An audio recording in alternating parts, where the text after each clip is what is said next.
One of the things that interests me about dreams is if there's a difference in how they affect various types of people. For instance, in an earlier show, I spoke with a historian who studied the dreams of Civil War soldiers and their families.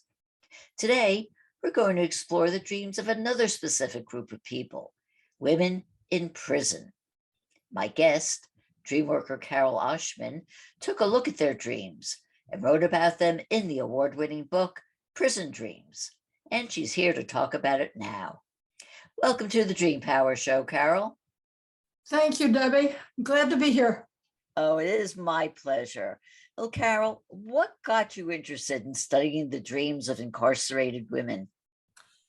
Our senior citizen community in Florida was, maybe 3-4 miles from a women's prison. And a lot of the ladies in my circle were going in and teaching classes on cooking or drawing or parenting or how to do a checkbook, all kinds of things, religion, of course. And I picked up the phone one day and called the chaplain and said, do you think they'd be interested in dreams? And she said, absolutely. I was in within 2 weeks. So how many women did you speak to? Overall, well, I tried to limit it to 15, and there were 5 compounds, and she was going to choose 3 from each. But that first night there was over 20. Mm. There- Yeah, I'm going to say, did they volunteer, or were they just selected? Were they people who knew in advance, or that you knew, who were already dreamers or remembered their dreams?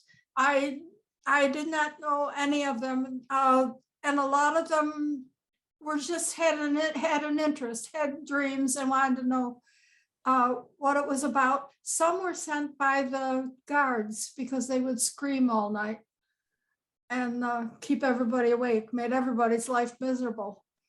Mm. Oh. So when you met with them and talked with them about their dreams, did you interpret them for them, or did they figure it out themselves? How did that work? We had a blackboard, and I showed them how to do it themselves. We'd put as much of the dream as I could capture on the blackboard, and then I'd show them how to circle the nouns and the action and take it off to the side and do free thinking, and something would click. And did you talk to each one of them about their dreams? Many of them, there were so many I couldn't remember. The one that stood out in my mind was this lady who was going to be released probably the next week. And she had this dream where she went into a morgue and had to identify her boyfriend's dead body. And she went in, and there's this body on the drawer, and his mother was standing in the corner going crazy, as you imagine you might be in that situation. And she pulled back the sheet. Yep, that's him. She covered him back up. No emotion, she said. She started to leave, and she was drawn to another drawer. She pulls it out, and there's a baby. And this baby was sitting up and clapping and playing and having a grand old time. She left the room, and then she got puzzling over it, and she went back in, and there sits her supposedly dead boyfriend sitting up playing with the baby. And she said to me, now don't tell me I'm going back and have a baby with that so-and-so. She said, no way. And so, well, we have to look at the different words in there. The baby is a new life. The dead boyfriend, he's part of you. And he's a part of you that's long been dead. I said, this old lady thinks of the male energy as someone who's going to put the bread on my table and the roof over my head. I said, pardon me, you might think of it another way. I said, but this baby is a new life, and it's not really a new life because he's sitting up and playing. So I think it's a talent you have or something you're supposed to be doing that you know about, but you haven't pursued. And all the ladies in the room yelled out, "Your music." It seems she'd been entertaining them there at, in the prison. And that not, we talked about what she could do with her music. I said, even no matter what job you have, find a way to use your music. Go to a church, sing in a choir. You can sing at weddings. There must be some way you can use your music. You open a door for God to step in and give you more. The chaplain called me later that week, and she said many lives were changed that night. The power of the dream. So tell me who else was affected in that first night? Well, I can't tell you that first night. There were just so many. But mind you, I've met with them for 3 years, and they were supposed to be 16-week classes, and then I'd get a new group. So I talked to a lot of women. Any common themes that ran among their dreams? Surprisingly, no. But talking about changing your life, I had one young lady, she had to have been in her early 20s, and she was so pretty and little and dainty.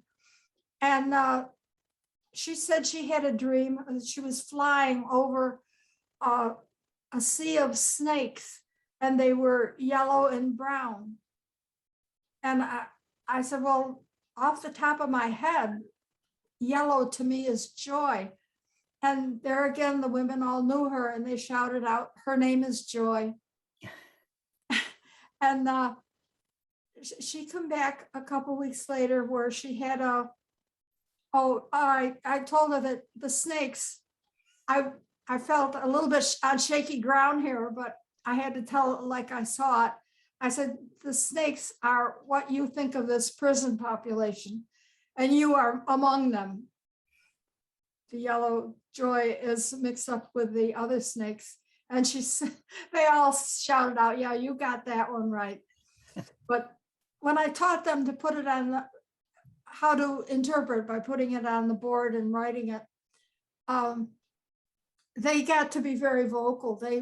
They come up with a lot of good ideas themselves, possibilities of what it might mean. And as you know, the dreamer is the only one who knows the truth. Mm-hmm. You can't tell anyone what their dream means. It has to go, aha, inside them. And a few weeks later, she had a dream of going up in a big old house to the attic, and there were a chest of drawers, and she just looked at it and she turned around and left.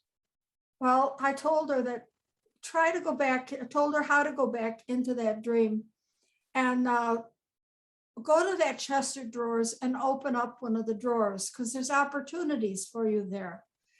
So the next week she come back, she was able to do it. And what she found in that chest of drawers were prison pants, not the tops, just the bottoms. They were blue with a white stripe down the side, and they were very beautiful material. They were velvety. And so I told her I thought something good was going to come out of this prison experience because of it being the nice material. And the next week, she said, I know what that dream meant. She said that the prison guards came to her during that week. The person who was in charge of the wastewater facility, the inmate, had been released, and they asked her if she would do it. And she had the right to say no. She thought about it, and she thought, getting her the wastewater, the toilet water, and all that, it wasn't for her. But because she'd opened those drawers and discovered something beautiful inside the prison life, she said yes, she would do it. Well, the other women were just so thrilled for her. They started yelling out things like a job on the outside, benefits. You don't have to rely on a man to provide your living. And that was very, very encouraging for both her and I that she saw that. So they're actually life-changing results as a result of them paying attention to their dreams. Oh, yes, yes. One lady had an addiction problem, evidently. I wasn't allowed to ask them anything about their personal lives, but it would come out. She dreamt that she was sitting in a chair with a table in front of her, as it had a big emerald green ashtray in front of her, and it was full of roaches. What are roaches? She said they're marijuana butts. And she was picking them out of the ashtray and putting them into a brown paper bag. And walking up to her is this man she knew, who she hated. He was the bully of the neighborhood. Nobody liked him. And she said he wanted he wanted all the marijuana butts. So she gave them to him. And last she saw was the back of him walking away from her and this bag of butts in his hand. Well, that one was kind of easy for me. I said, everything in your dream is you. The drugs are you. This man you hate is part of you that you hate. And he's walking away. He's taking what makes you unhappy with yourself. He's taking that and he's walking away. To me, that's saying your drug addiction is over. You don't have to go back there anymore. And were you able to find out if she was able to get rid of her addiction? Oh yeah, she went on. Some of them kept coming back, even though they weren't scheduled to come back in later classes, and she was one of them. And